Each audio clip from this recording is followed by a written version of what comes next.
This is the Sports Journal. I'm Omar. So, how does it feel to come back and join Team Amir Khan? You guys were the originals, started together the ride, and now you come back. What's the vision for Amir Khan? Like I said, just go back to the basics, the foundations of what we used to do back then. Obviously, the science of exercise and nutrition has advanced. So Terry and myself we have a good blueprint already. So it's not like we're just going to build off of that and just change the things, update some things, and get Amir back on the track that we used to have him on. Once the fight happens in Saudi Arabia, who do you foresee? If they ask you, Alex, who should be Amir's next fight? Who would you recommend or advise Amir to fight next? After this fight? After the Goyat fight.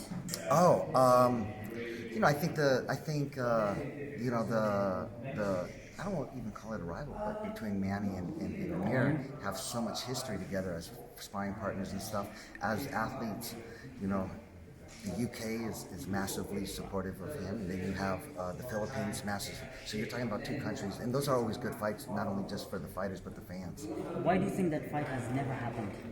Is it boxing politics? Or? Oh, for sure. I think they both wanted, to compete. They were so competitive when I used to have them both together, whether it was the swimming or the track, or the sparring. It was such a competitive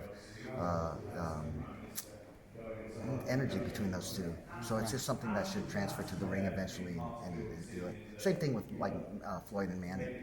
Floyd and Manny. Right. So is this just a one-fight arrangement between you and Amir, or are you going to continue working with Amir? Did you guys have this discussion already? No, I think that's the plan. Get things started, see how things progress with us, and see if this is the direction that he wants to go in. It's not an easy thing what we do and how we train. So it has to be something that you're mentally prepared for, that you have to be completely involved in. Right. Alex, is it your first time traveling to the Middle East for this fight? Yes, it is. Is it? Are you excited? Very excited. Are you going to be just in Saudi Arabia for the fight, or are you planning to go to Dubai, Abu Dhabi? I hope to, after, yes, of course, take advantage of, I've been very fortunate to be able to travel here to the UK, to Mexico, to the Philippines, to Poland. So this is one of those things that I look forward to. Just to divert to the heavyweight scene, we saw what happened with Anthony Joshua, then we saw what happened with Tyson Fury. Dana White recently said that he wants to get into boxing, and he suggested that he might be the man to pull off a round robin between the four top heavyweights. What do you think about that? I don't. No? Do you think he can pull it off? I don't. I don't care. You don't care? No. You don't want to see the big fights? It's not that I don't. It's just I've been part of so many of these discussions, from Manny and Mayweather, and Mayweather and Amir, and then Amir and Manny. It just goes round. Yeah, it's just I don't. Just as a fan, of course, who doesn't? But to get my hopes up, and I don't know. Sometimes you just don't know what the motive of bringing these things out, unless it's actually you hear the fighter saying, okay, or the prospective promoters or managers say, okay, this is done, this is the direction we're doing, this is what we're going to do. To say that we want to put them together is just to say we want to put them together. Just to quickly touch finally on Marcos Maidana.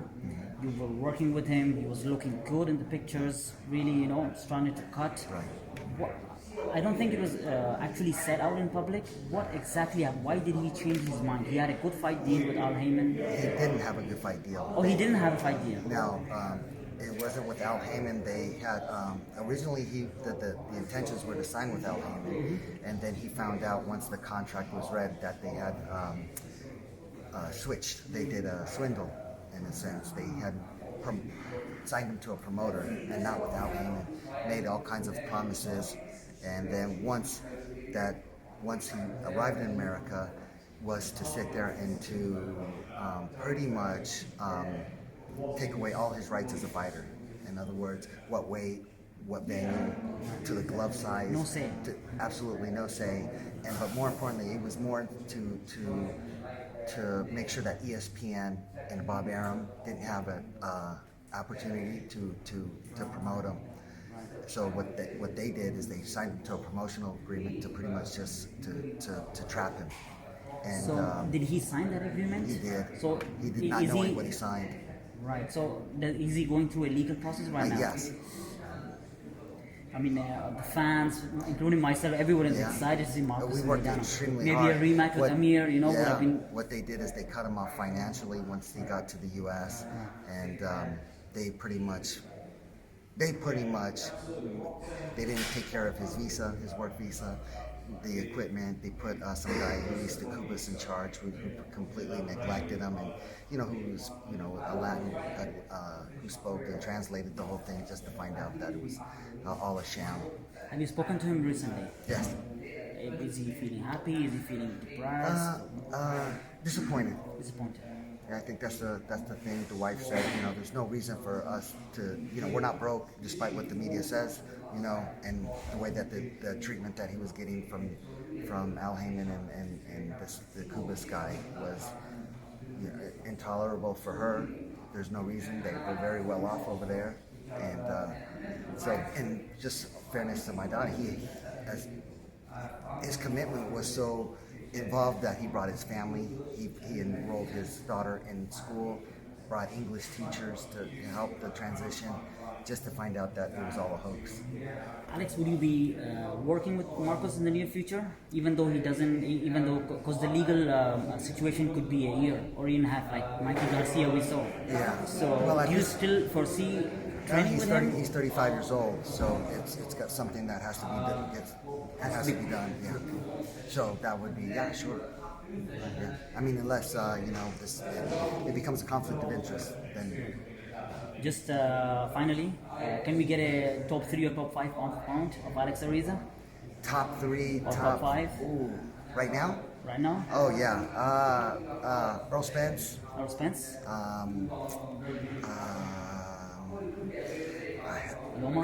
Crawford now. Crawford. Crawford. 2, 3. Shaq, throw some names at me. Mikey, Canelo, Tyson Fury. Canelo, I think is up there for sure. Once he starts fighting somebody that's, he's either the lower or the higher guy. I mean, he's not fighting the guys that are really at his, like the Charlos and so. Once he starts competing at that level. So when I put somebody in a top pound for pound, you're looking at Mayweather, Pacquiao, who fought from divisions to for the top echelon of everything. So it's hard for me to say, to put Lomachenko in the same sentence as Floyd Mayweather or Manny Pacquiao. There's still a long way to go. There's no way. Alex, do you think Usyk can make a lot of noise in the heavyweight division? You think he can Alexander Usyk? Can he mix it with the Anthony Joshua's and Tyson Fury's, the big heavyweights? But that's a good question. We have to see. So yeah. He believes he can. Well, because he's a fighter. Right. Every fighter think their mentality is just to fight. So they all think like that. So we'll have to see once you get into that to that division. It's a whole different ballgame. But Tyson Fury, I think, is definitely pound for pound. Yeah. I mean, he's looking really good. Yeah. What he's to me, and he's a Floyd Mayweather. You can't teach what he does. He's what he does. It's a whole different kind of level fighter. Do you feel he can beat? I mean, officially, Wilder? Yes. That rematch? Yes. You feel? Yeah, I have no doubt. Since now the ring rust is off, he's back in there it. is no ring rust. What we saw against Wilder, I mean, he's only going to progressively get better, feel more comfortable. The confidence is there. So is he the top heavyweight among all the heavyweights right now? Yes. Is he number 1? Yes, he's Who number would be number 2 for you? Wilder. Wilder number 2. Yeah. Ruiz number 3. Ruiz still has to prove himself. Yeah. If he beats, he's still got to beat guys. I think AJ was. He needs to get back to his roots and do what got him there, and rebuild himself just like Amir did after the Prescott fight. Maybe change some things up, and use what he has. He should be focusing on his speed, his athleticism, not to go in there and be Alex, like you're one of the best fitness coaches in the boxing game. Do you feel his big muscles is a hindrance for him at some point in the fight? I believe it, but I don't know how it was developed or what his training program. So I don't want to criticize something. Would you be interested to work with him if he's available? Would you be interested, Anthony Joshua, to train him as a? My team? Oh, absolutely, yes. Yeah? Because we, of course, we see things like that. We say, oh, what would we do different? Then yeah, of course, we sit there and go, oh, I would do this and I would do that. Because you've worked with some of the best, Manny Pacquiao, Floyd Mayweather, Amir Khan. So I'm sure there is something, That's why the big fighters are inviting you to join the team. So there must be something that they feel like Alex can, Yeah, well, provide them. because what I see in Anthony Joshua, and the way my team would, we look at that and say, hey, we would do this different, we would do this different, and make him a different kind of, you have such an athletic, use that. So we would try to emphasize more on his athleticism, speed, and explosiveness versus. Alex, how does it work with you? I mean, this question is about yourself. How does it work? Do you have to wait for the fighters camp to approach you, or sometimes your team can approach them? And At this point now, at this point now, we just wait and fighters invite, hey Alex, we'll train. Sure. But you never approach them? No. Just out of respect, or out of respect, because they have a coach? Yeah. What if you have to the fighter themselves or the athlete, they have to be ready to because we are a very intense and very strict and structured team. So you have to be in your head ready to make that move. Not convinced, not forced, but you yourself have to make that decision. Say, you know what, this is what I'm going to do, and I got to give trust and confidence and allow us to do what we do. how many fighters can you train per year? How much can you take in yourself? I like to just focus on one. On one? Yes. So for now it's Amir. Right now, yes. Right. What if you have like 2 or 3 fighters? How does the schedule work then? It would Would whoever it takes be tricky? precedence. Yeah. Is that right? Okay, that would be it. Thank you, Alex Ariza, for talking to Sports Journal. All Thank right, you. buddy. Thank you.